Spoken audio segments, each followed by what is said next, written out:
예, 김현지 선생님입니다. 이번 시간은 고려대학교 2024학년도 편입논술 인문계열 기출문제 살펴보도록 하겠습니다. 고려대가 가진 일반적인 논술 문제의 특징은 제시문을 여러 개 이제 던져주지요. 1번, 2번, 3번, 4번 4개 제시문을 주고 그거를 이제 활용해서 답변하라는 구조인데, 먼저 첫 번째 문제는 고대가 좋아하는 요약형 문제지요.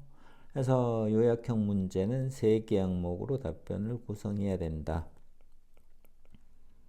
첫 번째 화제, 무엇에 대해서 논하고 있고, 결론, 최종 주장은 무엇이고, 그 다음에 그에 대한 근거는 무엇인가에 대해서 순차적으로 파악해서 답변을 구성하시면 될 것 같습니다.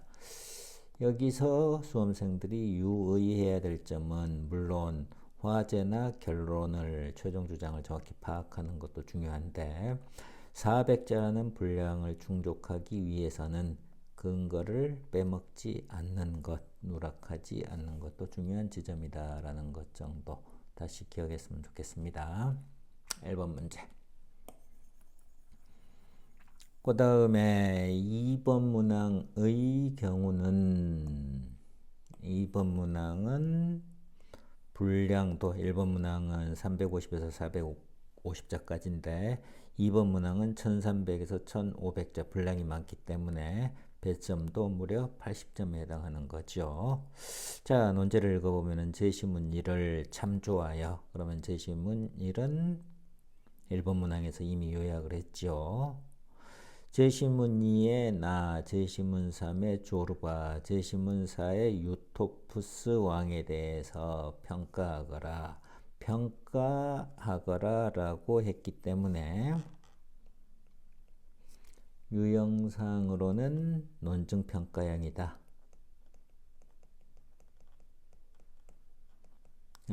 라고 이야기를 할 수가 있겠고, 관점이 유사하면은 옹호로 가야 되고, 관점이 다르면은 비판평가가 이루어져야 된다라는 것 정도 기억을 하시고, 이제 마찬가지로 목차를 구성을 해보면은, 첫 번째 항목은 만약에 1번 문항에서 지문 1을 2번 문항에서 이제 지문 1을 참조하라고 했는데, 문제 1에 1번 문항에서 요약하라라는 지시어가 없다고 한다면 먼저 첫 번째 항목에 기준 지문에 대한 요약이 필요한데, 여기서는 이미 정리를 해버린 상황이죠. 따라서 별도로 정리할 필요는 없고, 이 경우에 바로 첫 번째 항목은 제시문 2에서 나가 어떠한 상황인가에 대해서 요약을 하시고,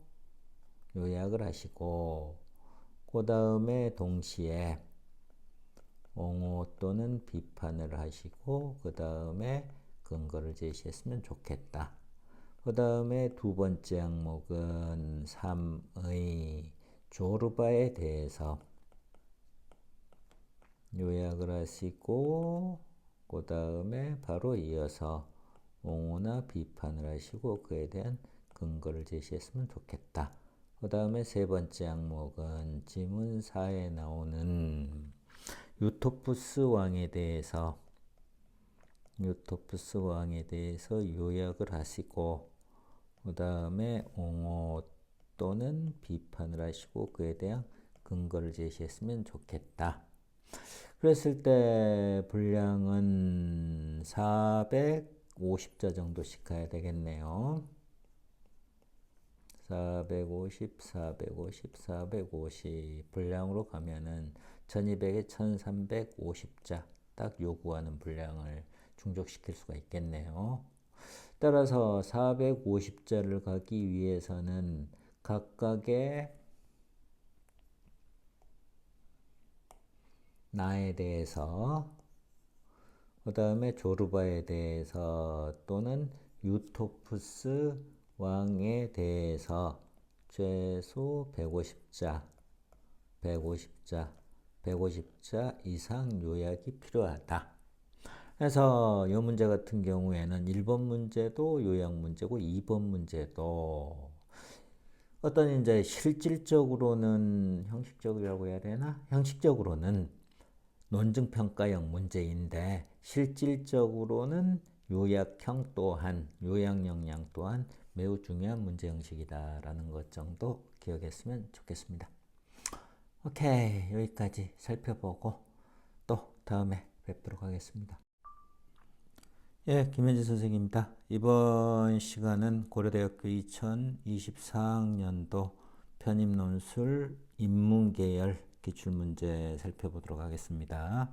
고려대가 가진 일반적인 논술 문제의 특징은 제시문을 여러 개 이제 던져주지요. 1번, 2번, 3번, 4번 4개 제시문을 주고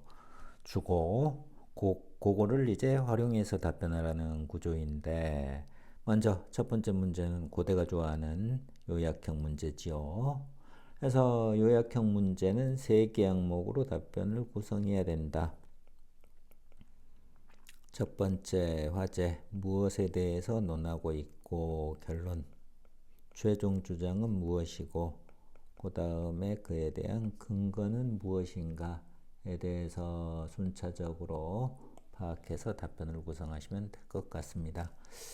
여기서 수험생들이 유의해야 될 점은 물론 화제나 결론을 최종 주장을 정확히 파악하는 것도 중요한데 400자라는 분량을 충족하기 위해서는 근거를 빼먹지 않는 것, 누락하지 않는 것도 중요한 지점이다라는 것 정도 다시 기억했으면 좋겠습니다. 1번 문제. 그 다음에 2번 문항의 경우는 2번 문항은 분량도 1번 문항은 350에서 450자까지인데 2번 문항은 1300에서 1500자 분량이 많기 때문에 배점도 무려 80점에 해당하는 거죠. 자, 논제를 읽어보면 제시문 1을 참조하여 그러면 제시문 1은 1번 문항에서 이미 요약을 했죠. 제시문 2의 나, 제시문 3의 조르바, 제시문 4의 유토푸스 왕에 대해서 평가하거라 라고 했기 때문에 유형상으로는 논증평가형이다.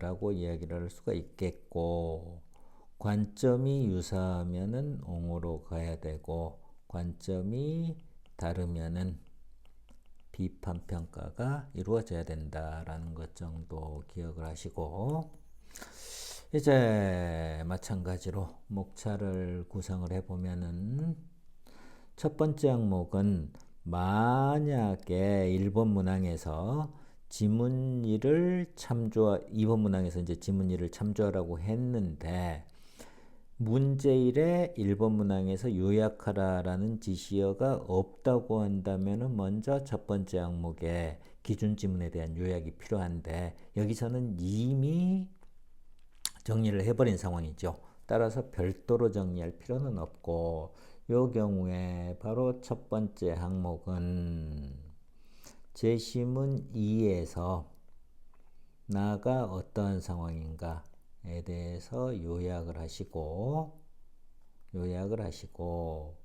그 다음에 동시에 옹호 또는 비판을 하시고 그 다음에 근거를 제시했으면 좋겠다. 그 다음에 두 번째 항목은 3의 조르바에 대해서 요약을 하시고 그 다음에 바로 이어서 옹호나 비판을 하시고 그에 대한 근거를 제시했으면 좋겠다. 그 다음에 세 번째 항목은 지문 4에 나오는 유토푸스 왕에 대해서 요약을 하시고 그 다음에 옹호 또는 비판을 하시고 그에 대한 근거를 제시했으면 좋겠다. 그랬을 때 분량은 400 450자 정도씩 가야 되겠네요. 450, 450, 450 분량으로 가면은 1200에 1350자 딱 요구하는 분량을 충족시킬 수가 있겠네요. 따라서 450자를 가기 위해서는 각각의 나에 대해서, 그 다음에 조르바에 대해서 또는 유토프스 왕에 대해서 최소 150자, 150자, 150자 이상 요약이 필요하다. 그래서 이 문제 같은 경우에는 1번 문제도 요약 문제고 2번 문제도 어떤 이제 실질적으로는 형식적이라고 해야 되나? 형식적으로는 논증평가형 문제인데 실질적으로는 요약형 또한 요약 역량 또한 매우 중요한 문제 형식이다라는 것 정도 기억했으면 좋겠습니다. 오케이, 여기까지 살펴보고 또 다음에 뵙도록 하겠습니다.